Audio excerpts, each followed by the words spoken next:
नमस्कार साथियों, technical today's best classes पर आप सभी का स्वागत है। तो साथियों, आज हम देखने वाले हैं मानव शरीर का प्रतिरोध।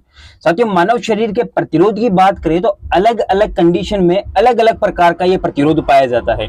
मान लीजिए कि मानव शरीर गीला है, ठीक है, मानव शरीर गीला है, गीली अवस्था में देख लीजिए साहब, गीली अवस्था में मानव का जो प्रतिरोध होगा साथियों वो होगा 1000 ओम या फिर कहे तो 1 किलो ओम। इन दोनों में से कुछ भी हो सकता है, ठीक है, कुछ भी मतलब दोनों एक ही चीज है, लेकिन एग्जाम में 1000 ओम भी हो सकता है, इस प्रकार से भी लिखा हो सकता है, और 1 किलो ओम इस प्रकार से भी लिखा हो सकता है। साथियों, ये तो गीली अवस्था की बात हो गई, लेकिन अगर इसी प्रकार से सूखी अवस्था की बात करें तो साथियों सूखी अवस्था के लिए मैं बता दूं आपको, सूखी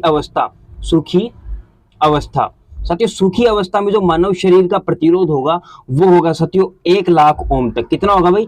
1 लाख ओम होगा। अब साथियों आप इसे 100 किलो ओम भी कह सकते हैं साथियों। इतना रेजिस्टेंस आपकी सूखी अवस्था में होगा जब मानव शरीर सूखा होगा। लेकिन साथियों कभी कभी एग्जाम में क्या होता है कि दोनों ही नहीं देता है हमें, ना तो हमें ये पूछता है कि गीली अवस्था में, ना ये पूछता है सूखी अवस्था में, डायरेक्टली पूछ दिया जाता है कि मानव शरीर का जो रेजिस्टेंस है कितना होता है। तो उस कंडीशन में हमें सामान्य रेजिस्टेंस यहाँ पर लिखना पड़ता है, और जो मानव का सामान्य रेजिस्टेंस होता है साथियों वो 1000 ओम होता है या फिर 1 किलो ओम होता है। जब पूछा जाए कि मानव शरीर का प्रतिरोध कितना होता है, डायरेक्ट जब पूछा जाए तो आपको 1000 ओम या फिर 1 किलो ओम लिख करके आना है साथियों, जब गीली और सूखी दोनों का नाम नहीं दिया हो।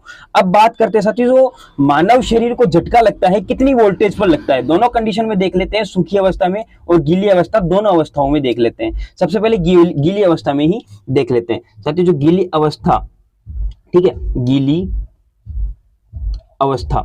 गीली अवस्था के अंदर जो मानव शरीर है साथियों, इसके अंदर से 40 वोल्टेज से अधिक वोल्टेज, ठीक है, सॉरी ये ध लग गया, तो यहाँ पर अधिक वोल्टेज मानव शरीर के अंदर फ्लो नहीं होनी चाहिए। अगर ये अधिक वोल्टेज चली गई, 40 वोल्टेज से अधिक वोल्टेज चली गई, तो मानव शरीर को झटका लगेगा साथियों, ठीक है, झटका लगेगा। किस अवस्था में भाई? गीली अवस्था में। गीली अवस्था के लिए 40 वोल्टेज पर्याप्त है। 40 वोल्टेज से कम अगर हमारे अंदर वोल्टेज फ्लो हो रहा है तो कोई आपत्ति नहीं है, लेकिन जैसे ही गीली अवस्था में 40 वोल्टेज से अधिक वोल्टेज हुआ तो आपत्ति ही आपत्ति है।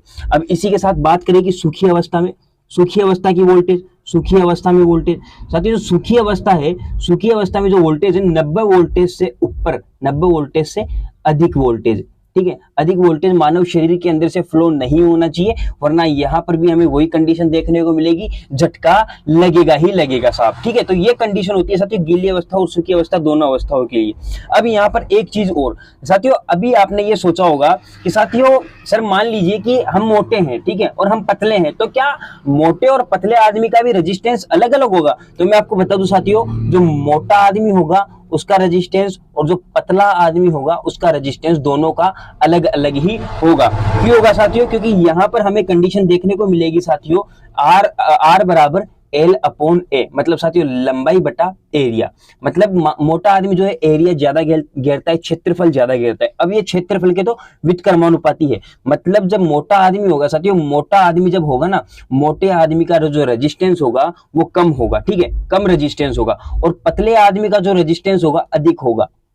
क्यों होगा? क्योंकि साथियों इस रेजिस्टेंस के अनुसार जो एरिया कम घेरेगा उसका रेजिस्टेंस ज्यादा होगा, और जो पतला आदमी है, पतला आदमी साथियों एरिया कम घेरेगा, पतला आदमी एरिया कम घेरेगा तो रेजिस्टेंस हाई होगा, अधिक होगा। इतनी बात आपको समझ में आ गई होगी भाई। रेजिस्टेंस का तो अब तक पूरा सोल्व आउट हो गया होगा कि रेजिस्टेंस की क्या क्या कंडीशंस है, वोल्टेज की भी हो गई होगी।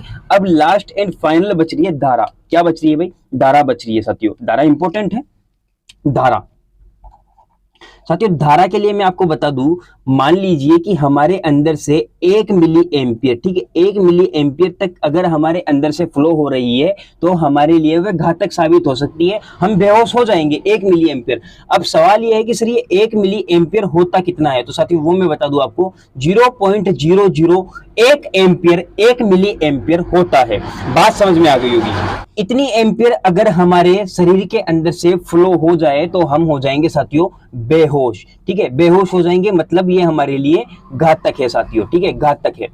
अब बात करते हैं मृत्यु की। साथियों अगर मृत्यु की बात करें तो 0.1 एम्पियर अगर हमारे अंदर से फ्लो हो जाएगी तो इंसान की मृत्यु हो सकती है। तो ये थी साथियों एम्पियर, ये थी भाई एम्पियर। तो इतनी एम्पियर से अधिक हमारे अंदर फ्लो नहीं होनी चाहिए, अगर हो गई तो हम गए, ठीक है। और अगर इतनी एम्पियर से अधिक एम्पियर हमारे अंदर फ्लो हो गई, मान लीजिए इतनी एम्पियर भी हो गई ना साथियों, 1 एम्पियर तो बहुत दूर की बात है, 1 एम्पियर तो बहुत दूर की बात है। अगर इतनी एम्पियर भी हमारे अंदर से फ्लो हो गई तो हमारे लिए ये घातक है, हमें झटका लगेगा, हम बेहोश हो जाएंगे, ठीक है, हम हॉस्पिटल में भी पहुंच सकते हैं। तो ये था साथियों आज का टॉपिक, एक छोटा सा। अगर वीडियो अच्छा लगा है तो लाइक कर दीजिए, चैनल को सब्सक्राइब करके बेल आइकन को ऑन कर लीजिए और अपने सभी साथियों में वीडियो को शेयर कर दीजिए।